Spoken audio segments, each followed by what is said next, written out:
تو توبہ کا طریقہ یہ ہے، حضرت حکیم الامت تھانوی رحمۃ اللہ علیہ فرماتے ہیں 2 رکعت نماز توبہ کے لیے کھڑے ہو جائیں، اچھی طرح وضو کریں، پاک صاف ہوں، اور سچی نیت سے 2 رکعت نماز توبہ کے نفل ادا کریں۔ سب سے پہلے نفل ادا کرنے کے بعد اب اللہ کے آگے ہاتھ اٹھا دیں، یا اللہ میں نے تیرے حضور میں 2 رکعت نماز توبہ ادا کر لی، اب توبہ کے لیے ہاتھ اٹھاتا ہوں، یا اللہ یہ گناہ پھر مجھ سے ہو گیا، میں بد نظری سے بچنا چاہتا تھا پھر مجھ سے گناہ ہو گیا، یا اللہ خلوت کے اندر فلاں گناہ سے بچنا چاہتا، یا اللہ پھر ہو گیا، فلاں گناہ سے بچنا چاہتا پھر ہو گیا، یا اللہ میں توبہ کرتا ہوں، اب گڑگڑائے اللہ سے توبہ کر لی، اور دعا کر کے اپنے کام میں لگ جائے۔ 20 منٹ کے بعد پھر گناہ ہو گیا، پھر وضو کرے، 2 رکعت توبہ کے لیے پھر کھڑا ہو جائے، اور اس کے بعد پھر یا اللہ معاف کر۔ توبہ آپ نہ چھوڑیں، اللہ تبارک و تعالیٰ کی رحمت کے منتظر رہیں، وہ وقت دور نہیں ہے کہ اللہ تبارک و تعالیٰ آپ کی نگاہ پہ ایسی نظر محبت ڈالیں گے کہ آپ کو گناہوں سے نفرت ہو جائے گی۔ مانگنا آپ کا کام ہے، عطا کرنا اس کا کام ہے، اور اس میں جلدی کی ضرورت نہیں کہ اللہ میں ابھی تک دیا نہیں، یا اللہ میں تو 5 دن سے نفل توبہ کی پڑھ رہا ہوں ابھی تک گناہ چھوٹا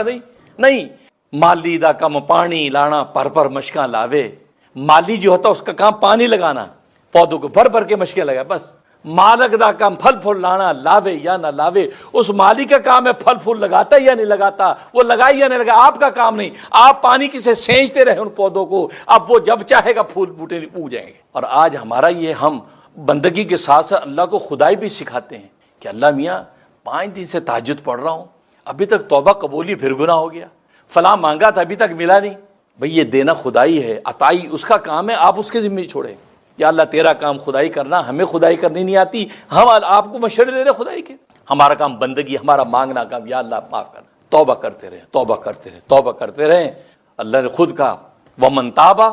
وَعَمِلَ صَالِحًا فَإِنَّهُ يَتُوبُ إِلَى اللَّهِ مَتَابًا۔ اللہ خود اس توبہ کرنے والے کی توبہ کو مان رہا ہے کہ بس یہ ہے سچا توبہ کرنے والا، اور جب توبہ ہو جاتی ہے تو بس سمجھو اللہ تبارک و تعالیٰ کی نظر رحمت آپ کو مل گئی۔ اس دنیا بھر سے بھی لوگ مجھے جو سن رہے ہیں اور اپنے امراض روحانی مجھے بتاتے رہتے ہیں، بس ان کو یہی کہتا ہوں کہ بس توبہ کرنا شروع کر دو۔ توبہ کرنا آپ کا کام ہے، یہ نہ سوچے جی میں تو بڑی توبہ کی، کچھ بھی نہیں ہو، کچھ نہ ہو، اس لیے کہ توبہ کرتے جائیں۔ اسی حدیث میں آتا ہے کہ جس زمین کے خطے پہ تم سے کوئی گناہ ہو جائے، اسی جگہ بیٹھے بیٹھے کوئی نیکی بھی کر کے اٹھا کرو، اس لیے کہ یہ زمین کا خطہ کل روز قیامت میں جب تمہارے خلاف گواہی دے گا تو ساتھ ہی تمہارے حق میں بھی گواہی دے گا۔ اگر وہ خطہ گواہی دے کہ یا اللہ یہ مجھ پر بیٹھ کے اس سے فلاں کی غیبت کی تھی، فلاں کی چغلی کھائی تھی، اور ساتھ ہی وہ خطہ کہے گا یا اللہ یہ بیٹھ کے اس سے 10 دفعہ تیسرا کلمہ بھی پڑھا تھا، اسے 4 دفعہ لا الہ الا اللہ محمد رسول اللہ کا کلمہ بھی پڑھا تھا، 3 دفعہ دروشی بھی پڑھا تھا، لہذا جب جس جگہ پر گناہ ہو جائے اسی جگہ پر فوراً کوئی نیکی چھوٹی سی کر لو، کوئی ذکر کر لو، کوئی نیکی کر لو، خیر کی بات کہہ دو، اس لیے کہ وہ خطہ گواہی جب دے گا تو دونوں ایک دوسرے سے کراس ہو جائیں گے، اللہ جو ہے اس نیکی سے اس گناہ کو مٹا دیں گے۔ کتنا آسان نسخہ ہے، لیکن ہمیں چونکہ طریقہ نہیں ہے، سلیقہ نہیں ہے، لہٰذا ہم گناہوں کے ڈھیر اکٹھے کرتے رہتے سوچتے یاد نہیں کل توبہ کریں گے، یار ابھی توبہ کر لی، یہ نہ ہو کہ گناہ ہی نہ کر پائیں۔ بہت سے نائک یہ سوچ کے توبہ نہیں کر دیا، توبہ کر لی یار یہ نہ ہو پھر گناہ ہی نہ ہو سکے۔ نہیں بھائی، یہ گناہ نہ ہو سکے یہ تو ہمارا مطمع زندگی ہے، یہ تو ہم چاہتے ہیں کہ گناہ نہ ہو بھائی، لیکن گناہ نہ ہونا پھر ایسا ہوگا کہ تمہیں گناہ نہ کرنے میں وہ مزہ آئے گا جو گناہ کرنے میں نہیں آتا۔ گناہ نہ ہونے میں تمہیں کوئی تکلیف و کلفت نہیں ہوگی، پھر تو تم جومو گے، لطف آئے گا تمہیں کہ میں گناہ سے بچ گیا، سبحان اللہ۔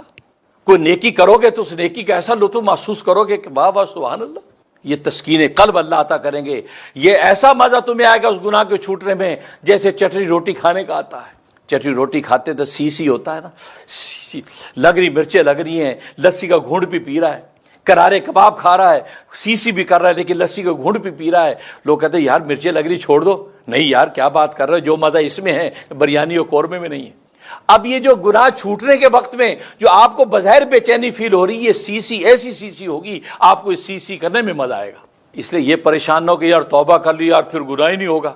اللہ کے بندے، گناہ نہ ہونے کا جو لطف آئے گا پھر گناہ ہونے کے لطف اس میں وہ لطف نہیں ہے۔ اللہ تبھی تو آپ کے قلوب کو ہٹائے گا۔ تو اس لیے توبہ بس پلے باندھ لو، بھلے فوری زبان سے توبہ کر لو یا اللہ سچی توبہ کر دو، غلطی ہو جب موقع آیا 2 رکعت کے لیے کھڑے ہو گئے اور پھر توبہ کریں، اور دن بھر کی توبہ رات کو کر لو، سونے سے پہلے 2 رکعت نماز توبہ، یا اللہ دن بھر میں جتنے گناہ ہو گئے یا اللہ سب کی سچی 2 رکعت توبہ کر۔ توبہ کرتے چلے جاؤ گے، اللہ تبارک و تعالی دلوں کو ایسا پاک کر دیں گے تو پھر دوبارہ گناہوں کی طرف انسان کا رجحان نہیں۔ اور یہی تو مطلوب ہے کہ انسان ایسا پاک ہو جائے، ایسا پاک ہو جائے، باوجود اس کے کہ اس کے اندر خواہشات موجود ہیں، باوجود کہ اس کے اندر شیطانی اور نفسانی ساری خواہشات موجود، لیکن وہ سارے کے سارے جال کاٹ کے اپنے نفس کی گردن پہ جب قدم رکھتا ہے تو امام غزالی فرماتے ہیں اس کا دوسرا قدم جنت میں ہوتا ہے۔ تو اللہ تبارک و تعالیٰ نے دائمی ہو یا عارضی ہو ان گناہوں سے بچنے کا اتنا آسان ترین نسخہ بتلا دیا ہے کہ اس کے لیے کہیں جانے کی ضرورت نہیں، گھر بیٹھے ہی خدا سے رجوع کرے۔ اور وہ کیا ہے؟ الا من تاب وآمن وعمل عملا صالحا۔ فرمایا کہ جیسے بھی بڑے گناہوں کے اندر تم مبتلا ہو لیکن کیا کرو؟ الا من تاب، توبہ کر لو۔ توبہ، یہ توبہ کے اتنا آسان اور سہل راستہ اللہ تبارک و تعالی نے بتلا دیا ہے، اور اس توبہ کے لیے کہیں جانے کی ضرورت نہیں، گھر بیٹھے اللہ تبارک و تعالی کے سامنے ہاتھ اٹھا دے اور اعتراف جرم کر کے نگاہ جھکا دے کہ یا اللہ مجھے معاف کر دے، اللہ تبارک و تعالی اسی وقت معاف کر دیتا۔ الا من تاب وآمن وعمل عملا صالحا۔ اور انسان نے جب یہ سارے سٹیپ پورے کر لیے، توبہ کی، اعتراف جرم کیا، تنہائی میں بیٹھ کے اللہ کے سامنے گڑ گڑایا اور دو آنسو ٹپک گئے تو سبحان اللہ، آمنا، اور ایمان و یقین جس کے اوپر وہ قائم تھا، اس ایمان و یقین کے اندر ایک جلا پیدا ہو گئی، ایمان و یقین اور اس کا بڑھ گیا کہ تنہائی میں بیٹھ کر یہ کس طبیب کو پکار رہا ہے، یہ اس کا ایمان ہے، ایمان کی آنکھ ہے کہ اس طبیب کو دیکھ رہی ہے، یہ بظاہر کسی طبیب کے پاس دوڑتا بھاگتا نہیں گیا، کسی ہسپتال کے اندر دوا خانے کے چکر نہیں کاٹے، تنہائی میں بیٹھ کے پکار رہا ہے۔ اس کا مطلب اس کا ایمان و یقین، یہ ایمان و یقین کی آنکھ سے ایک ایسے طبیب کو دیکھ رہا ہے، اس جیسا کوئی طبیب نہیں ہے، اور وہ اللہ تبارک و تعالیٰ کی ذات ہے، اس کو اس ایمان کی آنکھ سے دیکھ کر یہ گڑ گڑا رہا ہے یا اللہ مجھے معاف کر دے۔ اس کا مطلب ہے کہ یہ سمجھتا کہ میرے ایک اللہ ہے، وہی میرے گناہ کو معاف کر سکتا، اور پھر اس سے عہد کرتا کہ عمل عملا صالحا، اللہ پہلے تو جو گناہ اور معصیت ہوئی ہیں لیکن اب میں سچا عہد کرتا ہوں، اب میں کسی بھی معصیت کے اندر پڑوں گا نہیں، اور میں عمل صالح پر کاربند رہوں گا۔ اس کا یہ جذبہ اللہ تبارک و تعالیٰ کے یہاں پہنچتا ہے تو اللہ تبارک و تعالیٰ کی طرف سے انعام کیا مل رہا ہے؟ فَأُولَٰئِکَ يُبَدِّلُ اللَّهُ السَّيِّئَاتِ حَسَنَاتٍ، اللہ تبارک و تعالیٰ اس کے سارے گناہوں کو نیکیوں سے بدل دیتے ہیں۔ گویا کہ جتنے زیادہ گناہ لے کے اللہ کے دربار میں پہنچا اتنی زیادہ نیکیاں لے کے لوٹا ہے۔ اب ایسا کوئی معاف کرنے والا سخی داتا ہے؟